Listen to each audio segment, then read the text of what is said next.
नमस्कार।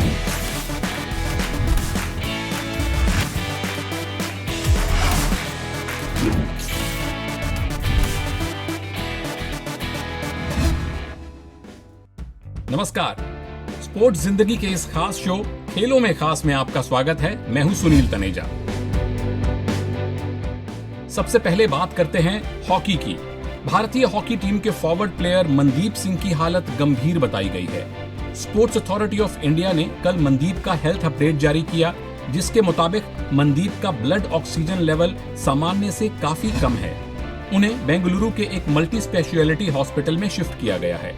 जैसा कि आप पहले सुन चुके हैं कि फॉरवर्ड मनदीप और कप्तान मनप्रीत सिंह सहित कुल 6 हॉकी खिलाड़ी बेंगलुरु में साई सेंटर के अंदर कोविड पॉजिटिव पाए गए थे। टोक्यो ओलंपिक्स की तैयारी के लिए हॉकी टीम का नेशनल कैंप 20 अगस्त से शुरू होना है। 4 अगस्त से खिलाड़ी बेंगलुरु में क्वारंटीन हैं। 20 खिलाड़ियों का टेस्ट किया गया, जिसमें से 6 पॉजिटिव निकले।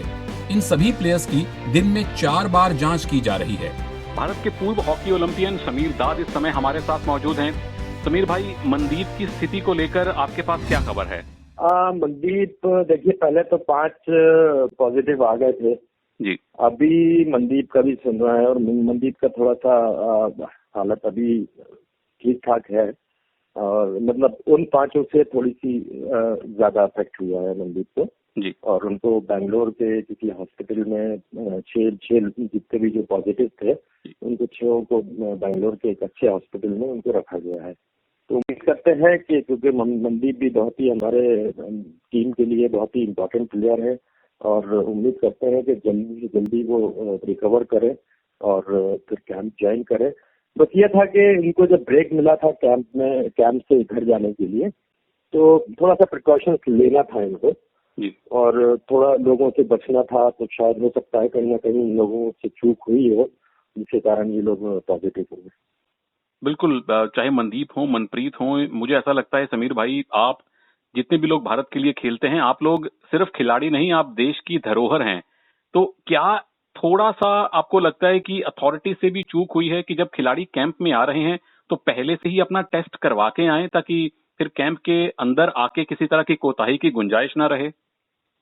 बिल्कुल ठीक है सुनील भाई, आप बिल्कुल सही कह रहे हैं कि उनको चाहिए था कि जब वो कैंप के लिए अपने घर से निकल रहे थे तो उनको एक बार अपना टेस्ट कराना था, ताकि जो दूसरे प्लेयर हैं जिनकी नेगेटिव रिपोर्ट है या जो ऑलरेडी फिट हैं, बिल्कुल ठीक है, उन पे अफेक्ट नहीं पड़े। तो ये लोग जब कैंप में आए, वहां पर टेस्ट हुआ और वहां पे ये चीजें निकल के आई हैं।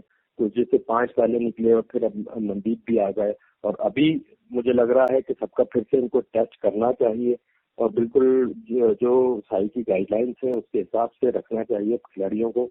कोई भी इसमें इनको ढील नहीं देना चाहिए, क्योंकि खिलाड़ी होता है एक दूसरे से मिलना चाहता है, क्योंकि हम भी उस दौर से गुजरे हैं। तो सब एक दूसरे से मिलना चाहते हैं, एक दूसरे से बात करना चाहते हैं। तो इनको थोड़ा सा सख्ती वहाँ जरूर करना चाहिए। बहुत बहुत शुक्रिया समीर भाई। उम्मीद करते हैं कि मनदीप, मनप्रीत समेत सारे खिलाड़ी ठीक हों, दोबारा से कैंप ज्वाइन करें।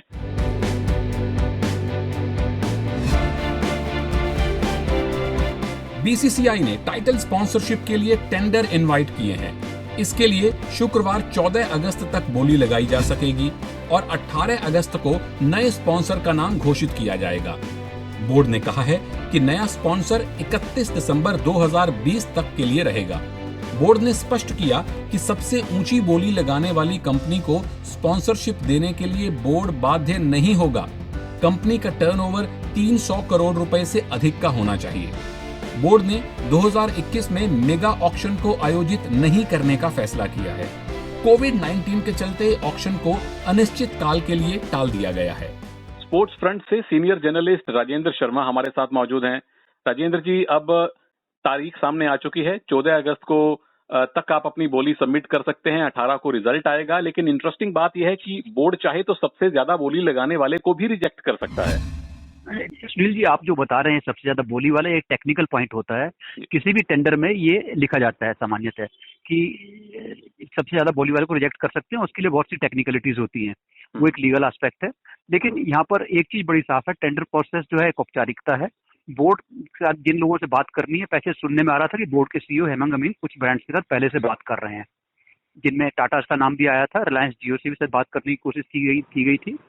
अमेजन है, ड्रीम 11 भी एक फ्रंट रनर है। ड्रीम 11 के लिए बहुत अच्छा सिचुएशन भी है इस चीज के लिए, क्योंकि वो आईपीएल के आसपास उनका बिजनेस काफी चलता है। और इसमें एक दूसरा एस्पेक्ट यह है कि बोर्ड इस चीज के लिए भी प्रिपेयर्ड है कि शायद उनको काफी घाटा उठाना पड़ेगा, और जिसकी प्योरली वजह खाली कोरोना की इकोनॉमी नहीं है, और भी है।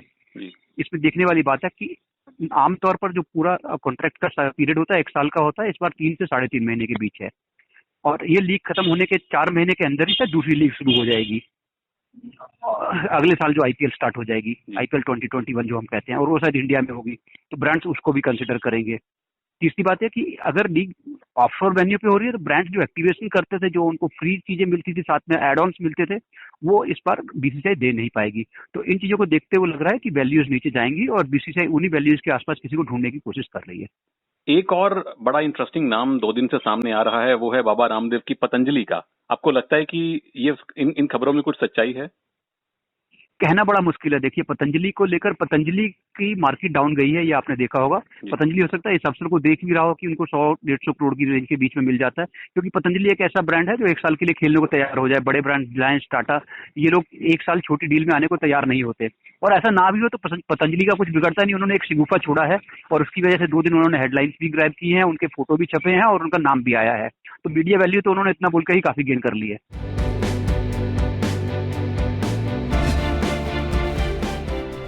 आईपीएल के दुबई शिफ्ट होने से तकरीबन 50 अतिरिक्त उभरते हुए क्रिकेटर्स को मौका मिल रहा है। एजेंसी की खबरों की माने तो विभिन्न फ्रेंचाइज के हवाले से कहा गया है कि इन प्लेयर्स को नेट बॉलर्स के तौर पर टीम में शामिल किया जा रहा है।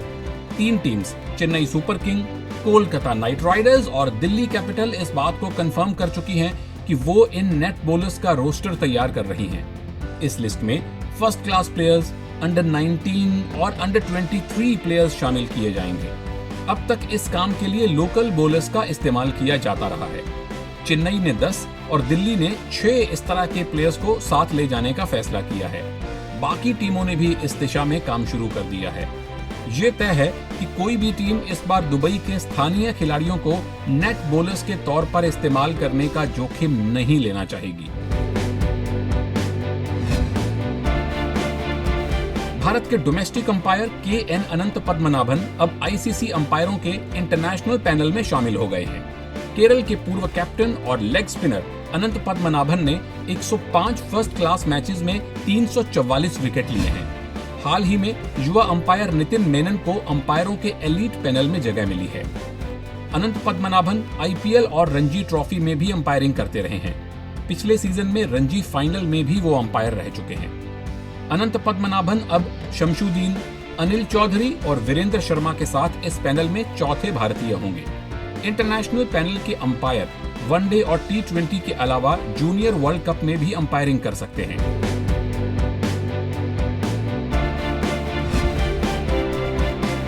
Tennis grand slam US open से बड़े बड़े खिलाड़ियों के नाम वापस लेने का सिलसिला जारी है।